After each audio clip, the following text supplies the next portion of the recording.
Barra Matutina. Diálogo con justicia innovativa. Poder Judicial del Estado de Jalisco.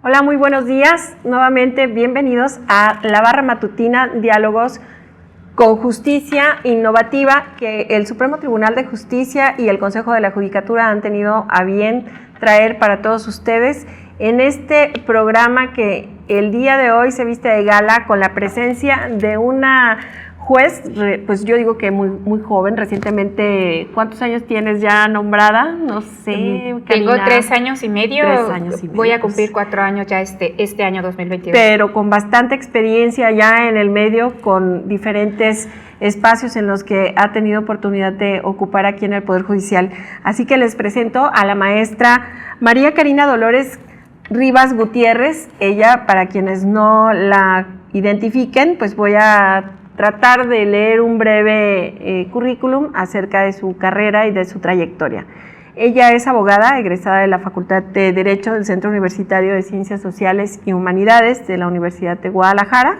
Cursó la maestría en Derecho con orientación en Derecho Civil y Financiero en el Centro Universitario de La Ciénega y cuenta con la maestría en el Sistema Acusatorio Adversarial, Juicios Orales, impartido por Estudios de Investigaciones Jurídicas pertenecientes al Supremo Tribunal de Justicia. Es doctorante en Derecho Privado en el Instituto Internacional del Derecho y el Estado, impartido en conjunto con el Consejo de la Judicatura. Es auxiliar, ella fue auxiliar judicial, notificadora interina, secretaria de acuerdos, secretaria relatora, secretaria general de acuerdos del Supremo Tribunal de Justicia en el Estado. Lo que les decía hace un momento, pues ha tenido una trayectoria larga dentro del Supremo Tribunal y el Consejo de la Judicatura. Ella fue secretaria o relatora de la Tercera Sala Civil del Supremo Tribunal de Justicia en el Estado, antes de nombrarla juez especializada en control y juicio oral, adscrita al Juzgado de Control y Juicio Oral de Justicia Integral para Adolescentes y Ejecución Penal del Cuarto Distrito Judicial con sede en Ocotlán, Jalisco, y posteriormente fue nombrada juez de control, juicio oral, ejecución de penas y justicia para adolescentes, especializado en violencia contra las mujeres, adscrita al octavo Distrito Judicial con residencia en Puerto Vallarta. Y bueno, pues ya tenemos la fortuna de tenerla aquí en Guadalajara como juez de control de juicio oral especializado en violencia contra las mujeres, adscrita al primer distrito judicial con residencia en Guadalajara, específicamente en el llamado Centro de la Justicia de la Mujer. Así es, ahí estoy en este momento actualmente.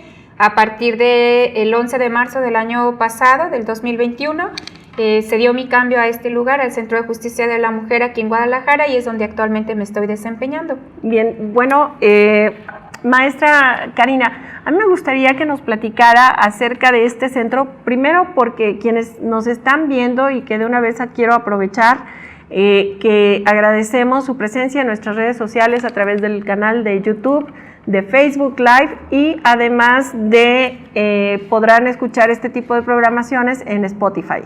Entonces, bueno, pues ya cubiertas todas las redes sociales. Así es, pero mucha gente nos va a estar escuchando, no solamente quienes están a cargo de cuestiones legales, no solamente los abogados, sino al público en general. Así es. ¿Qué es el Centro de la Justicia de la Mujer? ¿Qué hay ahí? ¿Qué podemos encontrar?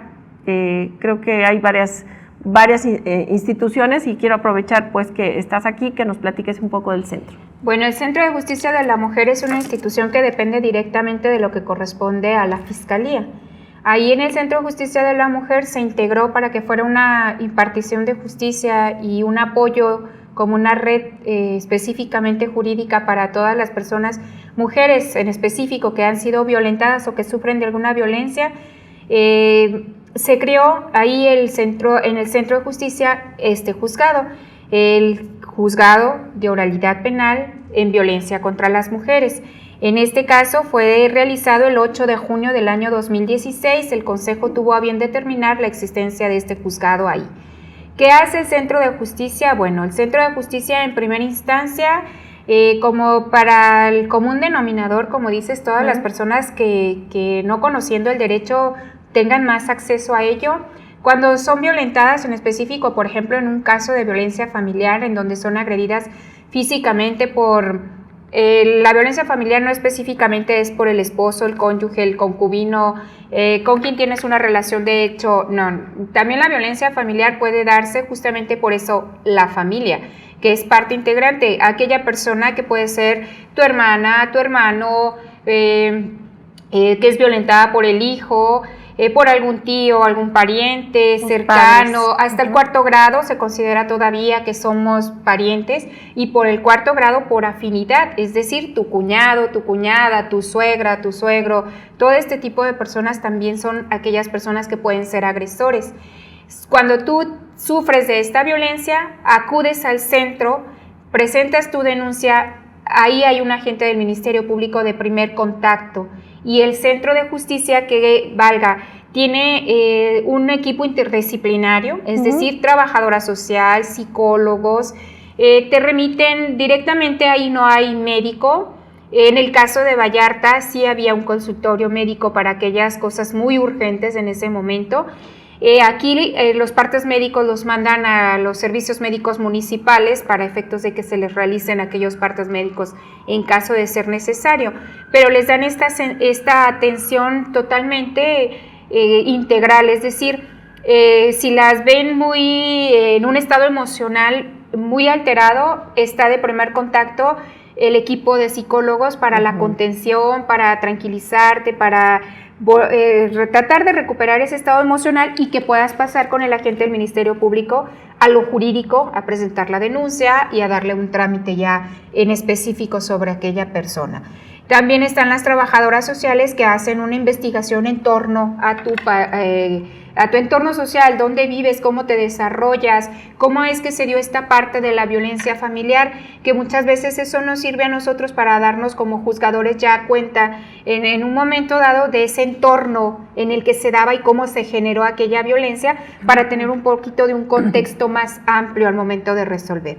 Eso es en primer contacto lo que es el Centro de Justicia. Luego ya, si se judicializa por parte del Ministerio Público, considera que hay los datos suficientes, que ya integró esa carpeta de investigación y que ya está lista para subir y judicializar al juzgado, ya nos la remiten a nosotros con una solicitud. En ocasiones a veces se van primero por esas medidas de protección que les ponen a las víctimas, y luego a veces ya nos vamos directamente a la solicitud de audiencia inicial. Bien. ¿Qué pasa en esta audiencia inicial? ¿Qué sucede? En esta parte ya vamos a irnos directamente como el Centro de Justicia ve todo lo que tiene que ver con la violencia de género, que viene siendo violación, feminicidio, violencia familiar en todas las vertientes.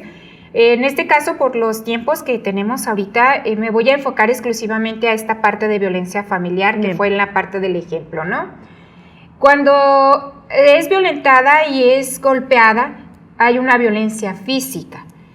La ley de acceso a las mujeres a una vida libre de violencia nos marca una definición exacta de cuál es la violencia física, y en este caso habla de aquella acción que es violentada físicamente no accidental, que no fue un accidente, no de que me caí y me golpeé de la mesa, y que muchas mujeres dicen, no, es que me golpeé con la puerta. Me caí por la escalera. No, me caí de la escalera, no, es algo no accidental y que fue provocado por un agresor. Voy a referirme a un agresor porque no siempre son los hombres. Sí hay en el Centro de Justicia mujeres imputadas que fueron ellas quien violentaron y agredieron a la mamá, a la hermana, a la pariente. Hay mujeres que también son agresoras, claro, y sí tenemos de ello también en el Centro de Justicia. No mucho, pero sí hay. Pero la hay. Y entonces cuando ya nos piden ellos que actuemos ya como juzgado, ya como juez, nos piden en ocasiones esas medidas de protección, esa ratificación de esas medidas de protección que se le imponen, que radican en que le imponen al agresor que no se acerque a la persona violentada, que no se comunique, y estamos hablando de todas las redes sociales, el internet, el correo electrónico, el Facebook, cualquier red social que exista, no puede tener esa comunicación, ese acercamiento físico a su domicilio, no puede acercarse ni al inmueble donde viva, donde labore, donde tenga su centro más cercano a donde ella convive, ¿no? Que la mamá, que por lo general muchas veces son los lugares más cercanos a nosotros, nuestra red de apoyo que se abre hacia nuestros familiares a veces en esas circunstancias. Y en este caso, al pedirnos a nosotros que ratifiquemos esas medidas de protección que son impuestas por parte de la gente del Ministerio Público, lo que hacemos es nosotros escuchar a las partes. Esa audiencia para la ratificación de las medidas de protección, estas están visibles en el artículo 137 del Código Nacional de Procedimientos Penales. Entonces escuchamos lo que la gente del Ministerio Público viene y nos dice, cómo fueron las circunstancias de modo y tiempo, lugar en que esta persona fue agredida, qué datos de prueba tiene para justificar esas medidas de protección que se le impusieron, porque hay una muy radical que es la separación inmediata del domicilio. Entonces quiere decir que en ese momento van y le dicen, señor, recoja sus cosas, sus pertenencias personales, porque tiene que retirarse de este domicilio por el riesgo inminente que existe de que siga siendo violentada la mujer. Y escuchamos también a la defensa, que nos diga y nos exponga si tiene alguna defensa valga que pueda provocar que no se ratifiquen o que lo regresemos nosotros a su domicilio cuando ha sido separados. Ese es el primer contacto, esa es la primera audiencia y ahí el juez determinará si lo ratifica o no. Esa ratificación son 60 días que pueden ser prorrogables por 30 más. Ahí terminamos esta primera etapa, durante 60 días que se ratifican estas medidas, pues la carpeta queda en stand-by, ahí la dejamos hasta que actúe el agente del Ministerio Público. Luego, bueno, pasa este término, 60, quizás la prórroga de 30 días más, nos vamos a 90, 3 meses, que tiene la protección la víctima. Ella sigue con esa protección, ella sigue vigente con estas medidas. Mientras tanto, ¿tienen alguna forma de ir inspeccionando que esta persona esté a salvo? ¿Tienen que irse a presentar de determinado tiempo para mencionar que están bien? ¿O hay alguna línea de seguimiento? Sí, ¿Qué pasa sí la en hay. este caso? En esta parte sí la hay, pero esa ya no la hacemos nosotros como jueces. Sí. Nuestra actividad hasta estas medidas de protección queda hasta ahí, la ratificación o no de las medidas. En el supuesto de la ratificación, quien la vigila es por parte de la gente del Ministerio Público que pide y tiene auxiliares que también son apoyados en las policías municipales. Muchas ocasiones lo que hacen ellos en esta imposición de las medidas de protección es que piden a la policía municipal de cualquiera de lo que corresponde a nosotros, que es el municipio de Zapopan, Guadalajara, Tlaquepaque, Tonalá, Tlajomulco y Zapotlanejo. Lo que piden es que los policías estén constantemente en estar vigilando, van y visitan a la parte víctima y le hacen como un tipo de entrevista para ver si ha sido molestada. Dependiendo del riesgo mayor, le ponen la vigilancia directa de una patrulla, si hay policías municipales designados a esa persona. Zapopan utiliza cuando ponen lo del pulso de vida, claro, que justamente es para ello, para cuando la víctima tiene un riesgo mayor, que ellos son los que determinan el grado de violencia que están, si es una violencia extrema, media o poca violencia. Ellos determinan con un mecanismo y un instrumento de herramienta que tiene el Centro de Justicia de la Mujer. Ellos hacen como un test de evaluación, un cuestionario que le hacen a la parte víctima, apoyados con el equipo interdisciplinario de las trabajadoras sociales que en su momento hacen también este estudio sociológico alrededor de donde se desenvuelve la violencia, y en base en ello ellos determinan si efectivamente el tipo de riesgo y qué necesidad hay de cuidarla a través de una patrulla, de una policía en específico, o cómo pueden estar visualizando y viendo. Hay una unidad que se llama Unidad de Medidas Cautelares y de la Suspensión Condicional de Proceso, pero su vigilancia respecto de las víctimas entra en la etapa ya del procedimiento en el juzgado, cuando ya se desarrolló la audiencia inicial. Mientras tanto, le compete a la gente del Ministerio Público la vigilancia que corresponde a estas medidas de protección, y es a través de estos equipo auxiliar, que es a través de los policías quienes nos apoyan a estar supervisando y vigilando. Eso no quita a que tú como víctima vayas y le digas, oye, yo advertí, o cuando es en el núcleo familiar, mi hija se ha percatado que su papá se para en la esquina, que su papá ha estado viniendo, que aprovecha cuando no estoy yo en el domicilio, y eso hace que ellas mismas comparezcan y hagan del conocimiento que se está violentando estas medidas de apremio. A veces en la tele hemos escuchado alguna noticia de que tenía unas medidas de protección y el agresor de nuevamente fue y le golpeó la puerta o le tumbó la puerta y no sé cuánto, ¿no? Que lo vemos hasta en las noticias. Sí, es el pan de cada día ahorita. Eso sigue, lo vemos. Y entonces, ¿qué es lo que pasa? La persona agraviada llama a la policía, llama al 911 y dice que está su agresor, que lo está molestando, que le está golpeando la puerta, que está haciéndole alguna cuestión de violencia, y van y acuden los policías. Cuando tú como agresor violentas esto, violas las medidas de protección, el agente del Ministerio Público debe ejercer los medios de apremio.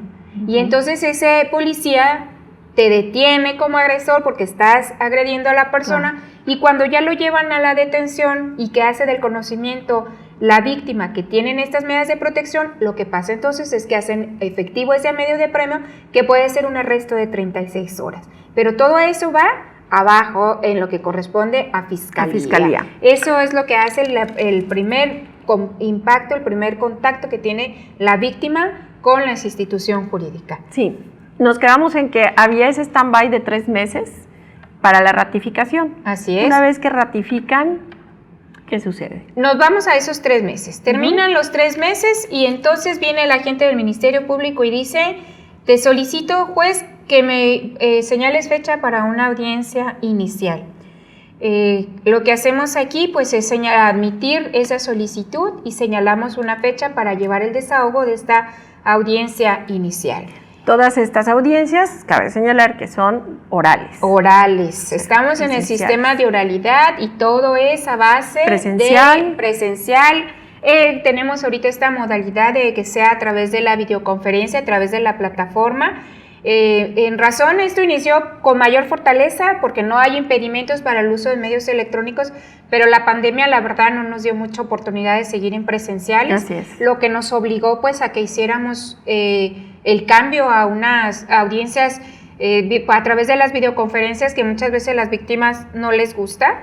Sí, sienten que no las estamos atendiendo, sienten que no, y a veces acuden al juzgado y dices, oye, te mandamos un link para que te metieras, ¿no? Pero, pues bueno, a lo mejor como buenos, no sé, tapatíos, somos muy apapachados, ¿no? Nos gusta el contacto físico, nos gusta estar en la cercanía con la gente. Pero la audiencia normal es una presencial, es a través de la oralidad, en donde la gente del Ministerio Público debe argumentar en todo momento su solicitud. ¿Qué es la argumentación? Pues señalarnos la narrativa de los hechos, señalarnos las circunstancias de modo y tiempo y lugar de lo que aconteció el día que la señora fue y dijo que la habían agredido, que la había golpeado, que la violentaba psicológicamente, y señalarnos todos sus datos de prueba. Deben narrarnos todos los datos de prueba, debe decirnos las circunstancias, de concatenarlas, por qué ese dato de prueba es suficiente, la pertinencia de la misma, por qué ella considera que con este caudal de datos me es suficiente para que se dicte un auto de vinculación a proceso. Es decir, que se someta a ese agresor a un procedimiento penal. Como todo es oralidad, pues bueno, todos debemos tener muy alertas nuestros sentidos, nuestros oídos, nuestro sentido de apreciación, tener un poco de retención, porque pues los jueces no conocemos nada. Los jueces solamente tenemos en nuestra carpetita el oficio de la solicitud y nuestro auto señalando fecha. No tenemos absolutamente conocimiento de nada. Y quiero que quede claro pues esta parte, porque mucha gente cree que nosotros sí conocemos los hechos y creen que ya en el momento en que vamos a resolver es porque ya leímos una carpeta o porque ya conocemos su declaración, y no, eso únicamente lo conoce la gente del Ministerio Público y los defensores. Entonces con ustedes llegan directos, y aquí está, esto es lo que sigue y adelante. Adelante, hay que agarrar la pluma y escribir, o hay que agarrar la computadora y hacer tus propias notas de lo que estás escuchando en el momento. Y tener un conocimiento muy amplio de lo que es la escucha activa, del lenguaje verbal, no verbal, etcétera, para estar determinando si esta persona, a través de todo lo que te está diciendo, realmente es o no cierto, supongo, ¿no? Sí, la lectura corporal es bien importante, porque hay ocasiones en que estás escuchando una narrativa de hechos que pueden sonar grotescos y feos, por ejemplo, en los delitos de tentativa de feminicidio, que son los que llevamos nosotros. Entonces, pensar que una persona casi es asesinada, que la mataron en circunstancias grotescas, feas, pues sí ves, y luego volteas y ves al imputado con una sonrisa y con una tranquilidad, y dices, qué sarcasmo y sangre fría tiene este hombre.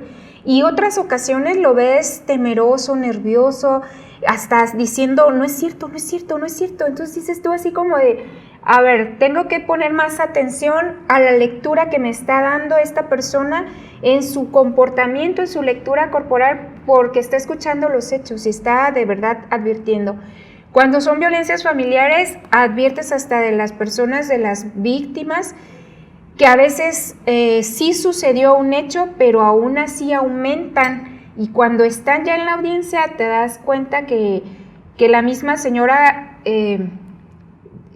o dice, me ha tocado que alguna señora siempre está no. Ajá, sí, es que yo no dije eso, y están así asustadas de que qué dice la gente, porque de verdad hay ocasiones que hasta han tomado el uso del micrófono de, no, juez, yo no le dije eso a la gente del Ministerio Público. Y hay otras que lo contrario dicen, pero también esto y no lo está diciendo. O sea, bueno, ya empiezan a esclarecer su pensamiento, ¿no? Y nos abren más el panorama y nos hacen dudar a veces, porque claro, dices, yo debo de escuchar a la gente del Ministerio Público, al asesor jurídico y a la defensa. Y entre los tres diálogos que hacen, entre el debate que se forma en esas tres exposiciones, nosotros debemos de crear nuestro propio criterio, con conocimiento de las leyes, con conocimiento de la perspectiva de género, con conocimiento de lo que es la violencia de género, con conocimiento de los tratados internacionales. Es un conjunto de estructura mental, claro, que no sé de dónde la verdad nos sale, pero tenemos que hacerlo para poder resolver en el momento. Estábamos hablando de que fue la audiencia inicial y luego de allí se deriva la vinculación a proceso, ¿o hay un intermedio allí? No, en esa misma audiencia. Es una audiencia inicial, pero se divide en varias etapas. Una es la audiencia inicial, que es la formulación de imputación, que es las circunstancias de modo y tiempo, lugar de los hechos. Luego de ahí pasamos a la solicitud de vinculación a proceso, si es que el imputado no decidió declarar o declaró, que por lo general se quedan callados y deciden abstenerse de declarar. Entonces, por lo general nunca declaran los imputados. Nos vamos a vinculación, esa solicitud que hace la gente del Ministerio Público y nos expone todos sus datos de prueba, todo lo que él trae para justificar ese auto de vinculación a proceso. Ahí entramos al debate justamente entre el asesor jurídico y la defensa. Hay dos exposiciones de cada uno que forma en sí el debate, la réplica, la dúplica y demás. Y con ello, cuando termina esta parte de la exposición de la gente del Ministerio Público y del asesor jurídico, el imputado tiene derecho a establecer si quiere que en ese momento se resuelva su situación jurídica en 72 horas o en 144. Es lo único que hace la diferencia para que sea en ese momento en la misma audiencia o en 72 horas, que son 3 días, o en 6, que son los 144. ¿Para qué quieren estos término constitucional? Pues a veces para ofrecer esos medios de prueba y desahogar y poder defenderse de lo que se les está acusando. Para eso utilizan este término, pues si él mismo considera que casi siempre en la violencia familiar es en el momento, casi siempre, porque no consideran que traigan mayores datos que lo que ya expuso la gente del Ministerio Público, o que ya el imputado ve que no trae testigos aparte, que pudieran desvirtuar, nada que pudieran ofertar, o que traen un parte médico de lesiones que no van a poder desvirtuar de alguna manera. No sé, es cuestión de la defensa, cómo quiera llevar a cabo esa defensa técnica y adecuada, que es obligación del defensor. Si se va en el término constitucional, pues entonces ahí termina la audiencia, nos vamos a la imposición de medidas cautelares por ese término de 72 o de 144. Estas otras medidas cautelares son las que van vigiladas por la unidad de medidas cautelares, que es la primera pregunta que me decías. Sí, claro. ¿Quién supervisa ese cumplimiento de esas medidas? Ya. Aquí entra la unidad de medidas cautelares en estas 72 horas o en las 144, que nosotros le informamos a través de oficio, oye, a fulanito se le impusieron estas medidas cautelares, que vaya a firmar contigo, que no se acerque a la parte víctima, que no se acerque a su domicilio, que en este tiempo en violencia familiar son como las más pedidas por parte de los agentes del Ministerio Público. Y suponemos que ya pasó el término constitucional o que no se sujetaron y hay que resolver en este momento. El debate lo inicia en este caso la defensa, para que nos exponga si va a desahogar algún medio de defensa, si trae algún dato, algunos documentos, algún testigo, lo que tenga que ofertar para la defensa del imputado. Y una vez que concluye ello, pues hay que resolver y hay que dictar ese auto de vinculación o de no vinculación, sustentado, motivado, totalmente fundamentado por parte de nosotros como juez de control, que eso nos obliga pues la ley, y de determinar quién de los dos pudo justificar realmente un hecho ilícito o no quedó acreditado. Una vez que concluyen, bueno, ¿cuánto tiempo les lleva, cuánto tiempo a partir de la última audiencia tomar una determinación, dictar una sentencia? No tenemos un término. Tenemos, el código nos marca que si nos dijeran en este momento para resolverlo, nosotros como juzgadores lo más que podemos suspender una audiencia son 2 horas para tomar nuestra determinación. Si crees tú que el asunto amerita mayor estudio, necesitas investigar, meterte a ver criterios, ampliarte de red legal que te puedas apoyar para resolverla, dependiendo el tipo de asunto que es y la gravedad, lo importante que puede ser. 2 horas es lo más que podemos ampliarnos para poder llegar a una determinación y a una resolución. Sí, pues la responsabilidad que creo que ustedes tienen como juzgadores, sobre todo en esta área, pues es tremenda, sobre todo, bueno, uno, porque la capacitación y la actualización tiene que ir al día. Sí. Si te pierdes de alguna reforma, de alguna reforma a la ley, de algún tratado internacional y de estos nuevos cursos que hemos tratado de generar para todos ustedes a partir de la Escuela Judicial y de otras instancias, ¿no? Creo que es una responsabilidad mayor. Vale la pena, de verdad, te gusta, o sea, te tiene que apasionar. Yo te veo muy apasionada y te veo que te encanta. Yo te conocí en instancias de mercantiles, civiles y demás, pero ahora en esta etapa de penal. Sí, fíjate que cuando inicié, pues bueno, inicié en aquel juzgado 15 civil, que ya desapareció, se convirtió en el 4º mercantil. Y pues llevábamos de todo, ¿no? Porque como era un juzgado al principio civil y llevaba algunas cuestiones familiares por las determinaciones del Supremo Tribunal en su oportunidad, luego se hizo una mezcolanza. El juzgado cuarto mercantil ya tenía hipotecarios, civiles, de todo tipo, ¿no? Hasta que fue terminándose y purificándose a puro mercantil. Pero me encantaba porque pues veías contratos, veías documentos, veías lo civil. Un tema totalmente distinto o sea, a lo que hoy. Claro, pero era todo en papel y aparte era un juzgado tradicional, entonces había la oportunidad de leerlo ahorita y releerlo mañana. Entonces era una manera diferente de lo que yo estoy viviendo en este momento.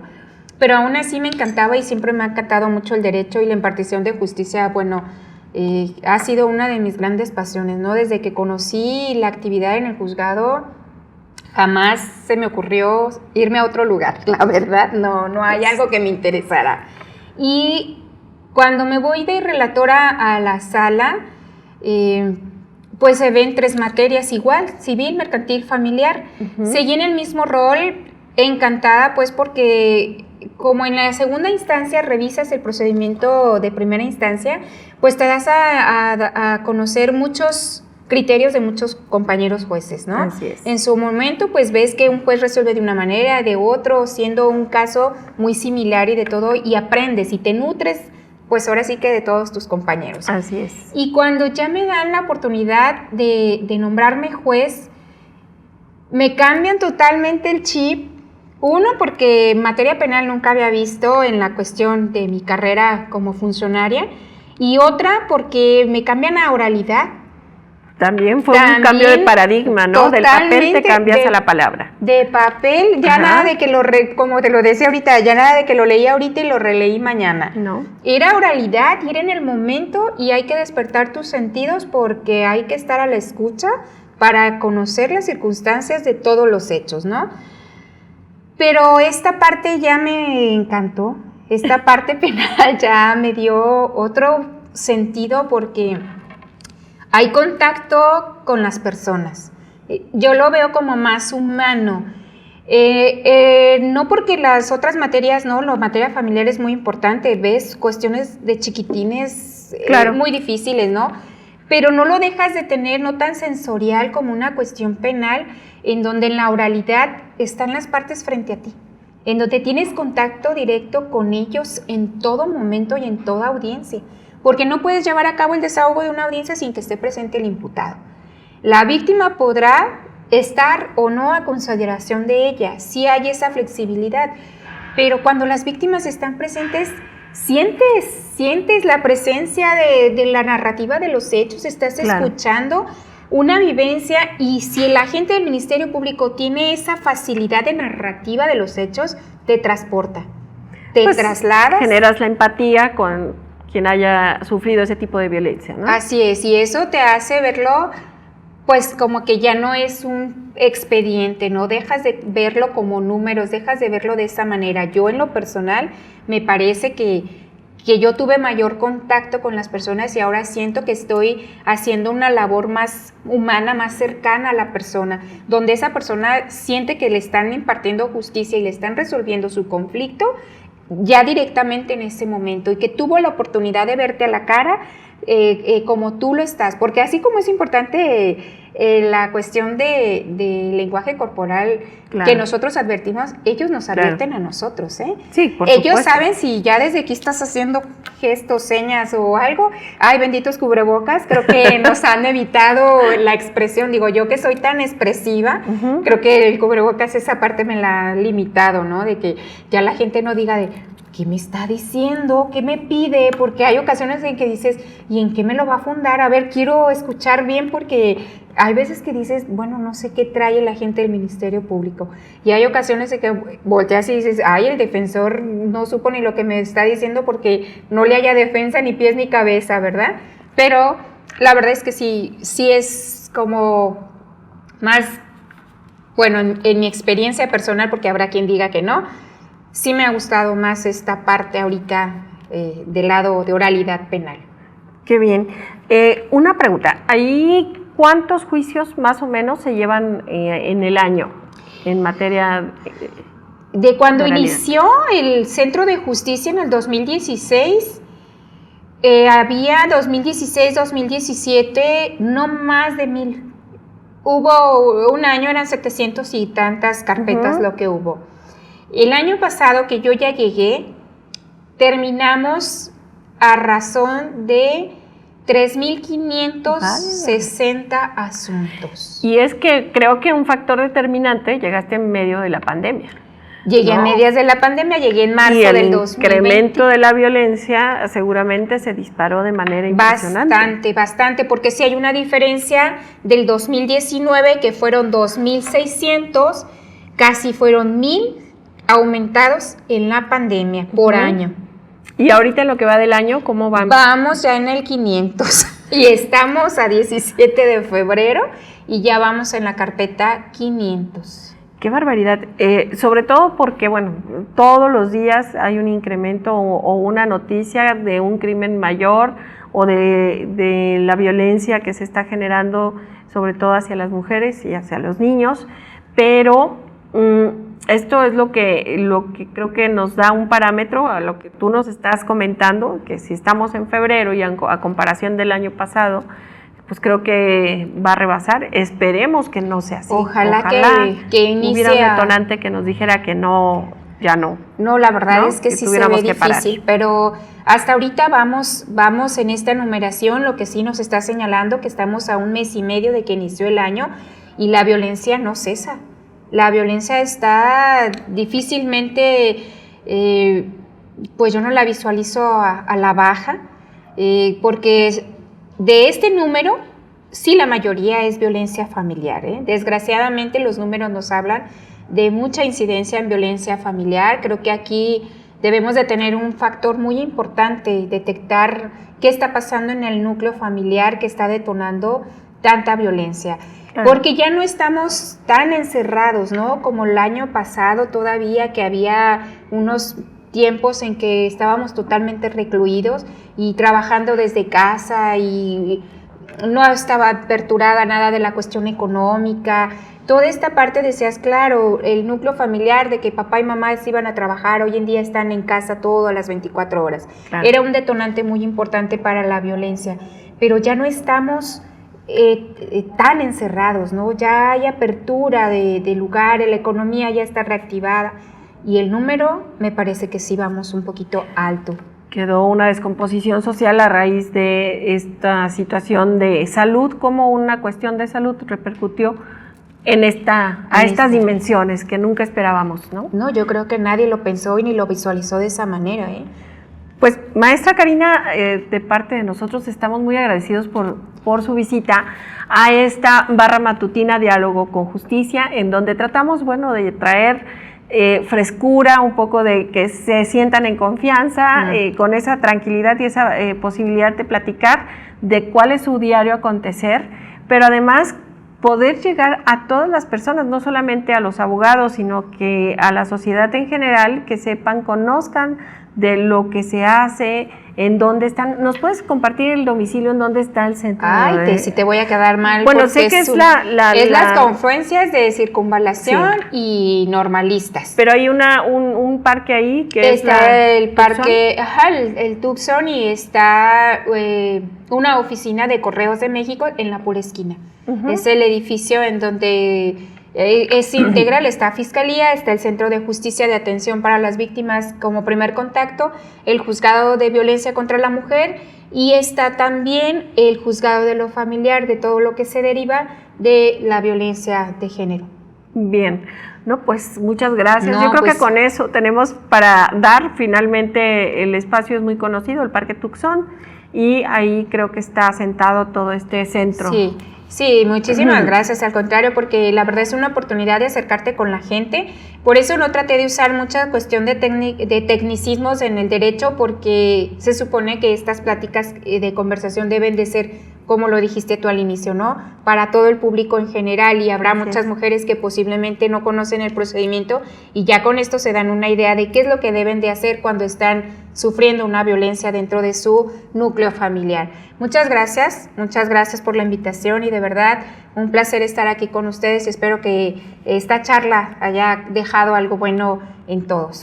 Pues al contrario, muchas gracias, maestra Karina, y bueno, pues gracias a todos los que nos están viendo. Les recuerdo que pueden estar pendientes a través de nuestras redes sociales, por el canal de YouTube, Facebook Live y Spotify. Estará el podcast para que ustedes lo bajen y puedan escucharnos en donde quieran.